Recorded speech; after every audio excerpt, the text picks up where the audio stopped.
In a season defined by absolute dominance, the most surprising warning has come from the very team that's conquering everything in sight. Ducati heads into the summer break as the undisputed leader of MotoGP, topping the riders' standings, the team standings, and the Constructors' Championship. Marc Marquez has just achieved his 5th consecutive sprint and Grand Prix double at Brno. The numbers are overwhelming, to 381 points for Marquez alone and for 130 for Ducati in the Constructors' standings. Their closest rival, Aprilia, stands far behind at just 187 yet. Beneath the surface of this dominance, a sense of unease is quietly emerging. Gigi Dall'Igna, Ducati's general manager and the man behind its current era of success, did not sound like someone resting easy. Instead, he issued a clear warning. "We cannot think about vacation but about work. The rivals are starting to rise. Opponents are becoming increasingly dangerous and unpredictable." It's a declaration that flips the narrative. On paper, Brno was yet another Marquez masterclass. But Ducati isn't just analyzing lap times. They're interpreting every detail, reading between the lines. What they see is far more complex than just another win. Take Pecco Bagnaia, once Ducati's golden hope. While Brno didn't deliver a podium, Ducati saw it internally as one of his strongest weekends of the year. Gigi even called it his best of the season, applauding Pecco's comeback from Q1 to pole position and his pace in both races. Gigi said Pecco had an excellent start and deserved a podium, considering what happened in the sprint. He described it as 2 great races with clear signs of improvement and speed to challenge the front. But Pecco himself wasn't fully satisfied. His persistent braking issues with the GP25 resurfaced, and by Sunday, he gradually faded and finished 4th behind Bezzecchi and Acosta. Pecco summed it up bluntly: the Ducati wasn't the fastest bike. It was the only one with Marc Marquez on it.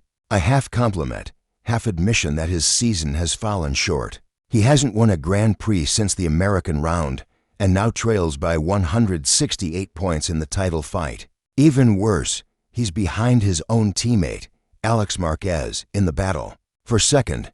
This alone shows how much Marc has reshaped Ducati's internal order. Pecco, a double world champion, now finds himself playing catch-up. And while Pecco's weekend was bittersweet, Fabio di Giannantonio's was outright disastrous. Brno was supposed to be a return to form, a track where he had once won in Moto3 and finished second in Moto2. But it turned into one of his worst MotoGP performances. He scored 0 points in both the sprint and main race and finished a distant 16th on Sunday, over 24 seconds behind Marquez and more than 20 behind Pecco, who rode the same bike.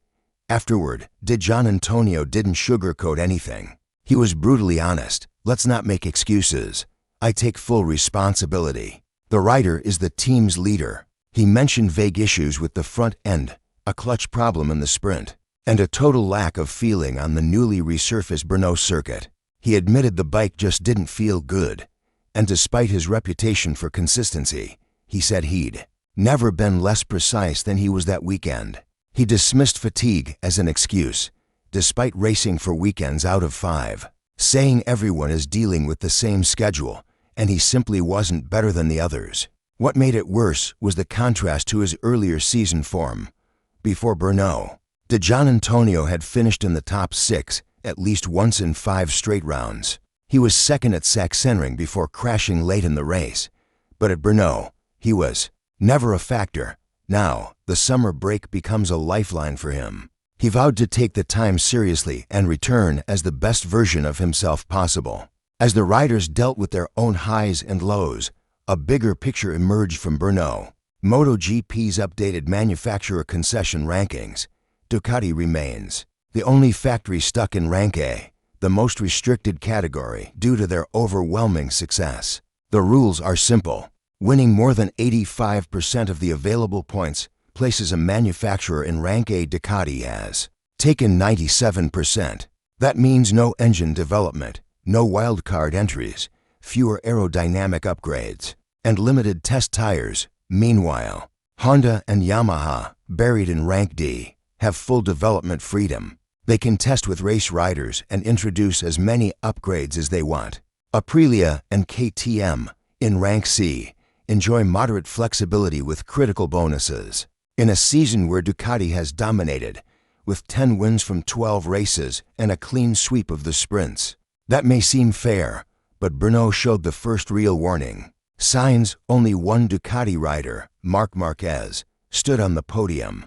Bezzecchi's Aprilia and Acosta's KTM were just seconds behind. Gigi didn't ignore this. He said it's misleading to say Ducati is struggling, but he acknowledged the rivals are getting closer.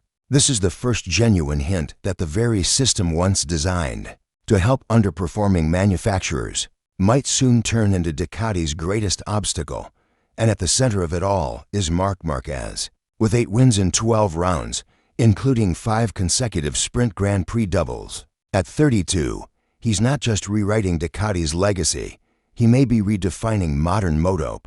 Gigi paid tribute, saying Marc is the first Ducati rider to reach this level.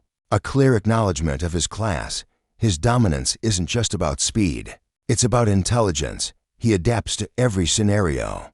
Gigi explained that Marquez knows how to extract the maximum from both the bike and himself. By blending instinct with racecraft. In Germany, he led from the front. At Brno, he waited, then struck with precision, building a gap without taking risks. Wet or dry, tire pressure glitches or surface issues, he always has a solution still. Ducati's celebration comes with a warning label.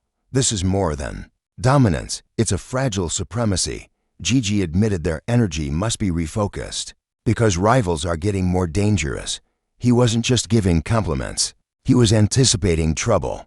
All it takes is one crash, one injury, or one technical failure, and suddenly the door opens. And right now, no other Ducati rider is consistently in position to close it.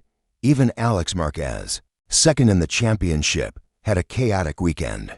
His brilliant cue to effort in the rain was overshadowed by qualifying drama and Sunday's disaster. He criticized Pecco's cue to tactics, saying they weren't worthy of a penalty but weren't fair either. Then in the sprint, heavy wheel spin ruined his start.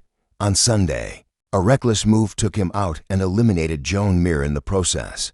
The weekend exposed how thin Ducati's depth can become when things go wrong, with Alex crashing, Pecco fading, and Giannantonio out of the points. Only one rider kept Ducati on top, Marc Marquez. But even he isn't immune to fatigue, mechanical failures, or pressure. That's the lingering question going into the summer break. At Brno, Bezzecchi finished just 1.9 seconds behind him. Acosta's KTM was only 3.2 seconds behind. The gap is closing. Bezzecchi's result also helped Aprilia stay in rank C. Without it, they might have dropped to rank D and gained more development freedom. KTM continues to improve too, especially in changing weather or tricky track conditions. Meanwhile, Yamaha and Honda, despite their struggles, have the most development freedom of all. That could be critical as 2026 is expected to see minimal changes, while 2027 brings a full technical reset. Ducati is on top for now, but so was Honda during the mid-2010s with Marquez. And we saw how quickly that empire fell when progress stalled. As MotoGP hits pause for the summer, the championship looks like a one-man show. But dig deeper, and the tension is real. Marquez may be flying, but Ducati can feel the pressure mounting. Their competitors are getting closer, and the same system that once rewarded them now threatens to hold them back. Pecco's podiumless peak, Giannantonio's crisis, and Alex Marquez's missteps. All of it shows that everything now depends on one man.